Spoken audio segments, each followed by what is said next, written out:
German paper Die Zeit made this remark. What about those in the US who are happy to describe themselves as far-right or neo-Nazis? They got the message. Rolling Stone explains they were ecstatic. We were so happy that the Syrian factions started to think as we think, as activists, to liberate areas from the Assad regime, from Iranians, and from Russians.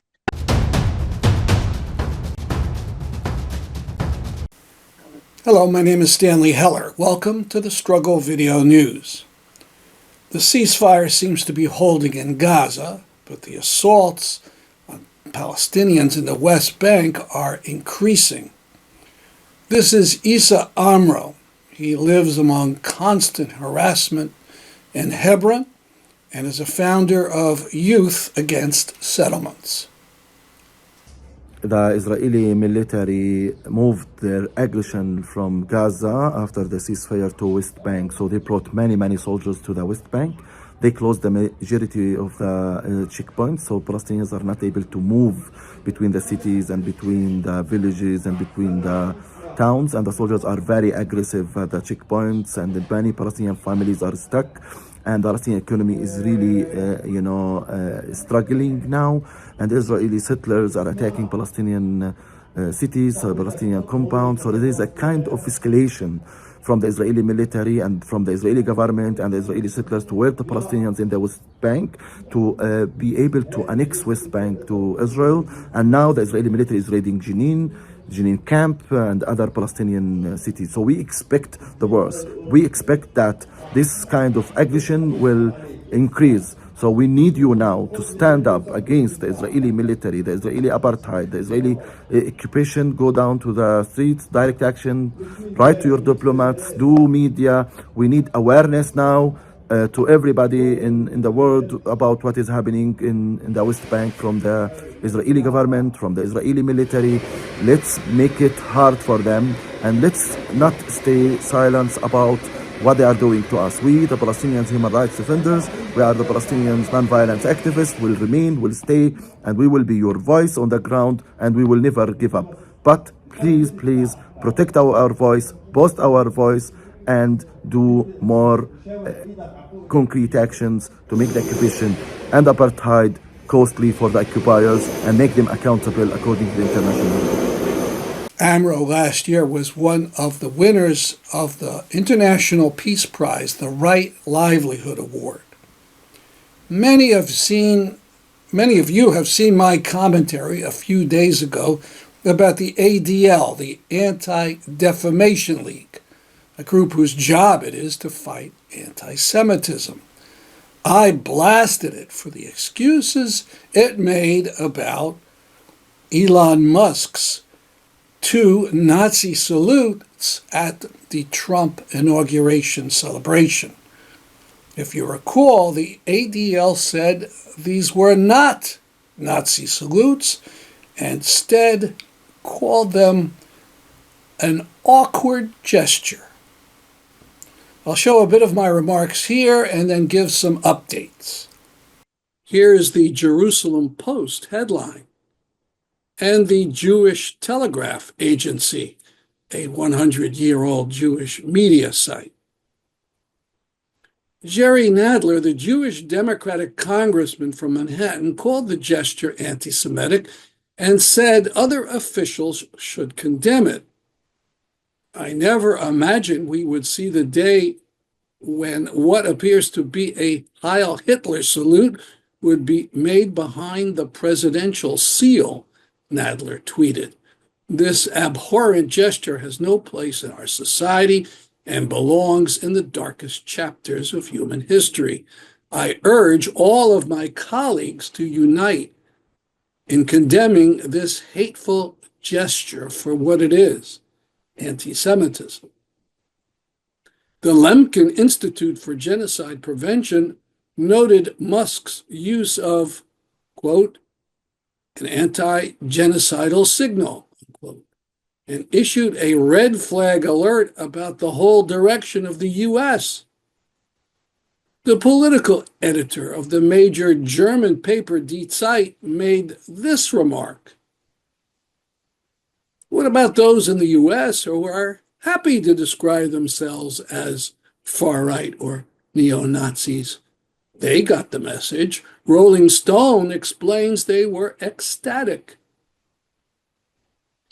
And then there was the reaction of the Anti-Defamation League, the ADL. Ben the Ark Jewish Action was rightfully furious. It replied sarcastically to the ADL. 19-year-old student says Free Palestine, anti-Semitic.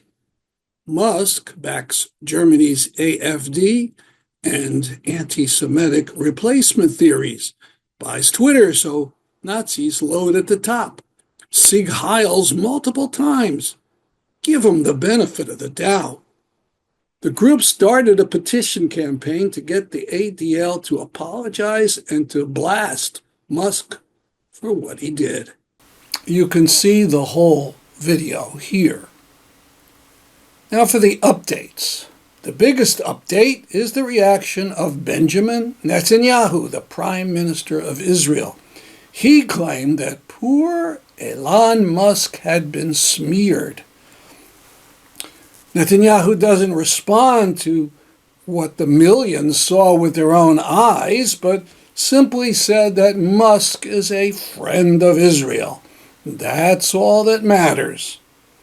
What might happen to Jews in the USA as Nazis delight in Musk's encouragement is of no consequence to Netanyahu. As you saw, Congressman Jerry Nadler condemned the action and urged other members in public life to do the same. Member of Congress Alexandria Ocasio-Cortez, AOC, did so, but as far as we can tell, no other member of Congress made a criticism. There were no introduction of condemnations by resolution in the Congress. The Squad should take the lead on this. In an irony, the country of Russia, whose leader is a fascist, in Russia, the broadcasting of the videos of Musk and the gesture were shaded out because there are laws in Russia that make it a crime to make that gesture. On the 24th, the New York Times had this piece by Katrin Benhold, its Berlin bureau chief. Finally, the ADL did criticize Musk after he decided to rub the public's nose and post Nazi puns on Twitter. That the ADL criticized. And I'll close this segment by saying what the Zionist Organization of America said about Musk and his gesture. The ZOA is not the biggest American Zionist organization, but its actions and ideas are most in line with the Israeli extremists. If one looks at their Twitter feed and website, there's nothing at all. No comment at all about Musk's gesture. Instead, the ZOA is worked up about getting Congress to take away property of members of the International Criminal Court. But around 5 tweets down, there is a very interesting Zionist Organization of America retweet. It's of a German politician warning that the Islamists were coming to kill the Jews and Christians. The politician is named Beatrix von Storch, and she's the leader of the AfD party, a far-right party whose leaders sometimes use Nazi rhetoric. Her grandfather, Johann Ludwig Lutz Graf Schwerin von Krosigk, was finance minister in Germany during the Holocaust, a Nazi party member who laundered money stolen from Jews and others and used it to finance the concentration camp. But his granddaughter loves Israel, and that's all that matters to the Zionist Organization of America.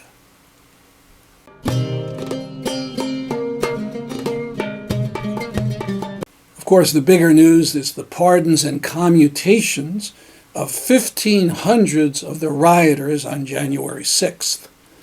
We had heard that the cases were going to be examined one by one to look for injustice. Instead, they were just all let go. A violent army to stand by in case of need. Happy to report, though, that at least one judge isn't surrendering. District Court Judge Amit Mehta made this order to the people who were convicted among the Oath Keepers. You must not knowingly enter the District of Columbia without obtaining the permission from the court. And you must not knowingly enter the United States Capitol building or onto the surrounding grounds without first obtaining the permission of the court. Way to go. A photo from 2022 of David Lammy at a protest for Alaa Abd El-Fattah, the jailed Egyptian activist. Now Lammy is Britain's foreign minister, and he's saying he's doing all he can to get Alaa out of prison. He went to Egypt this week, and he said he raised the issue of Alaa with the authorities. But Lammy and Starmer, the Prime Minister of Britain, won't use any pressure. They continue to sell weapons to the Sisi dictatorship. Abd el-Fattah's mother continues her hunger strike. On January 24th, Democracy Now! Interviewed Peter Greste, a journalist who for a time was in prison with Alaa and who has now joined the hunger strike.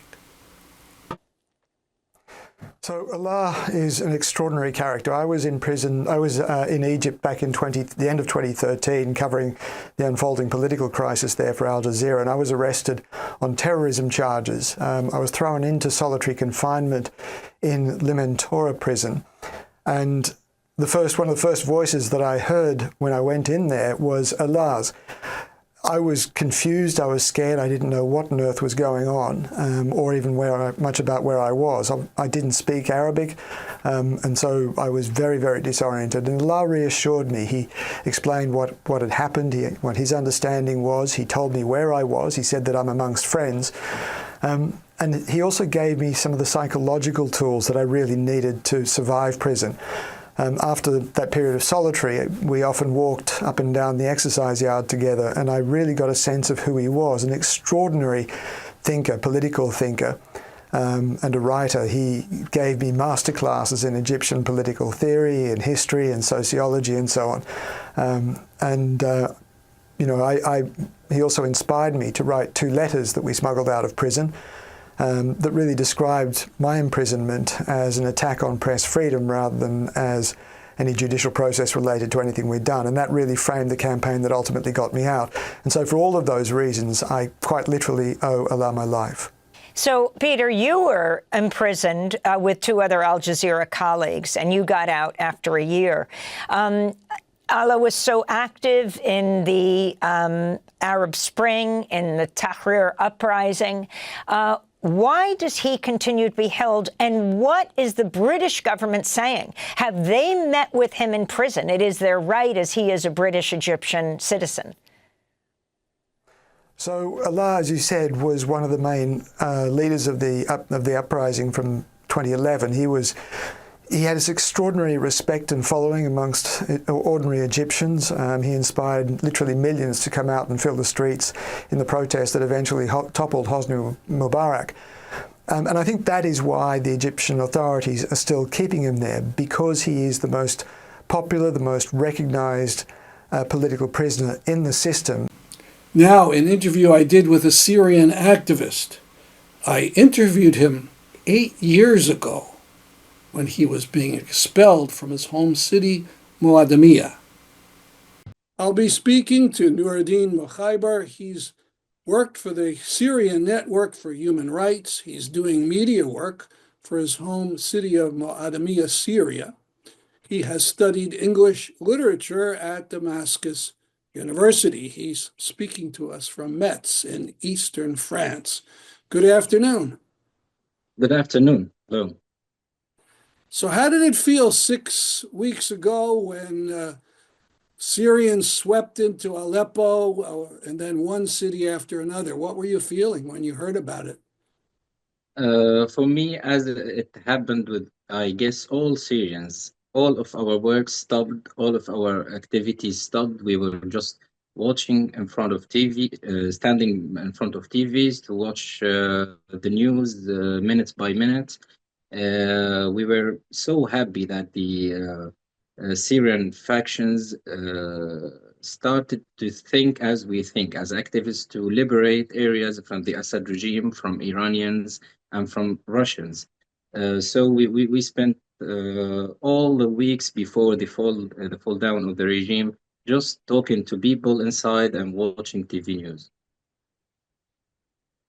Did you did you know it was coming? Did you have a feeling this would happen? Personally, yes, I guess, because the situation in the region saw us see the whole picture that the international community has finally decided to get the region rid of the Iranians, and the Iranian and Syria was full of Iranians and Iranian militias. So after the Lebanon, we saw it was coming to Syria also. So for personally, I saw hopes. Now, I assume you've been calling people at home. What are they saying about what's going on now?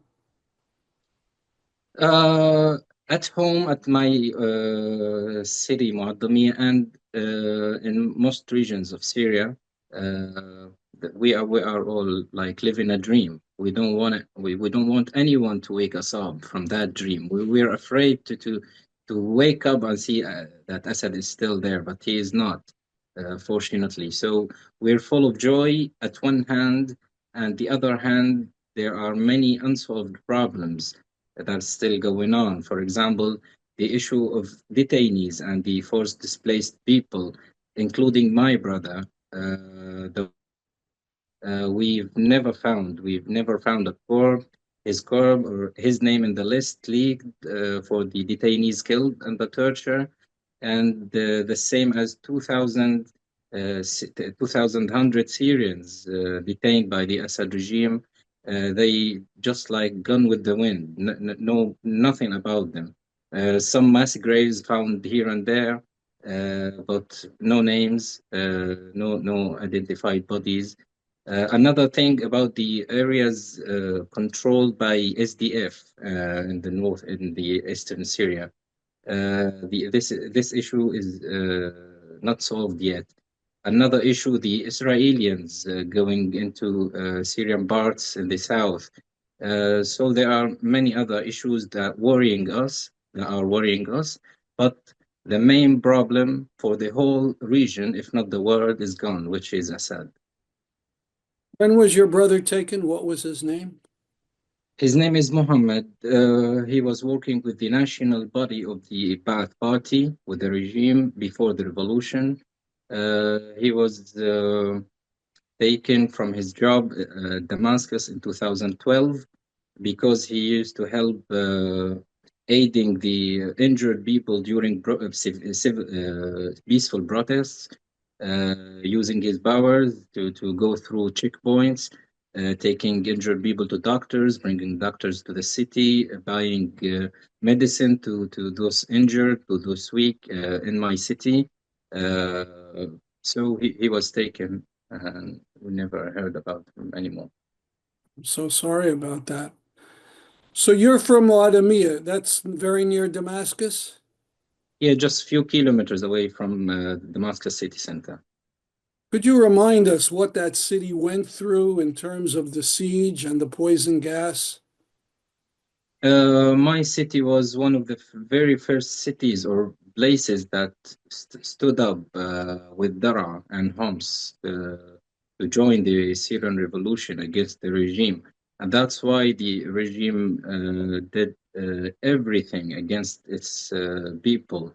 First started with invasions, military invasions, detaining people, then became like invading the city, torturing people at their homes, burning bodies. And after that came the era of siege, where the regime and Iranian militias surrounded the city, prevented everything from coming in or anyone from going out. It was like it was like hell. As I remember it now, it's like yesterday, shaking, remembering every single hard day I went through with my family there and all the civilians in the city, with no medicine, with no clean water, with no food, no, just chilling, bombing, and so people were and children especially dying out of malnutrition and out of hunger, out of lack of medicine, and not to mention the bombing. And there was a poison gas attack too, right? Exactly, yeah. It was like the regime couldn't break the lines of the revolutionaries to enter the city for one entire year, from 2012 to 2013. And exactly on the 21st of August 2013, the regime, after attacking the eastern Ghouta with chemical gas, they attacked my city, Muaddamiyah, with three rockets carrying poison gas, sarin gas. Um, uh, it's also like I can't go through all the details because it's hard for me, but Sure. the same moments after attacking us with sarin gas, they started to invade the city. The regime started to invade the city, and the warplanes were attacking civilians and the field hospital, killing people. We found people sleeping. They were sleeping but dead out of gas.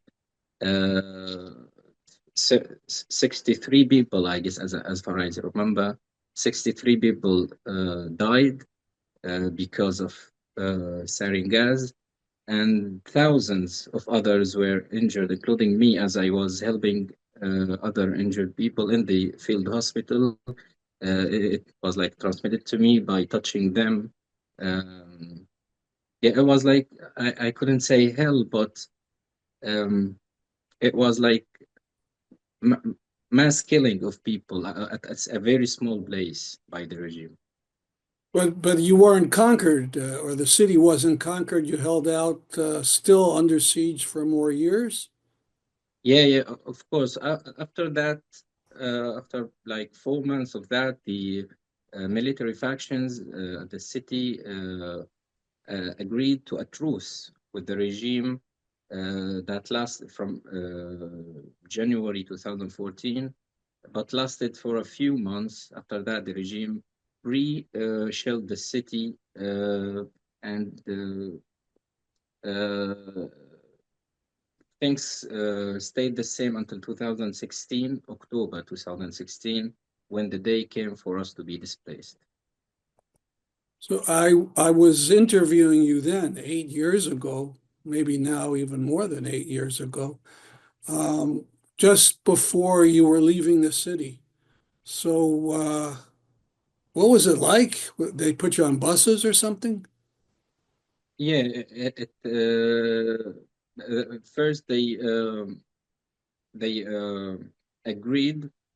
It was like a forced agreement. Either you leave the city or you will be all killed. There were like 45,000 of civilians in the city at the time, and so we all had to accept because to save the civilians, not to save anything else, and to save our dignity. Sorry, we didn't want to shake hands with the Assad regime or the killers of us or the ones who besieged us. or the one who detained our brothers.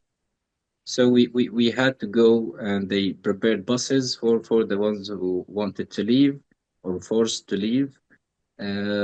Yes, I remember talking to you at the time, and it was very difficult to be taken from your roots, your land, and your home, from your neighborhood, away from your friends, away from your family members. I said goodbye to my father, who passed away like 30 years ago when I was a kid. I said goodbye to my mother, my brothers and sister. Um, I shed tears a lot. I couldn't stop crying for all the trip from Mardamia to northern Syria.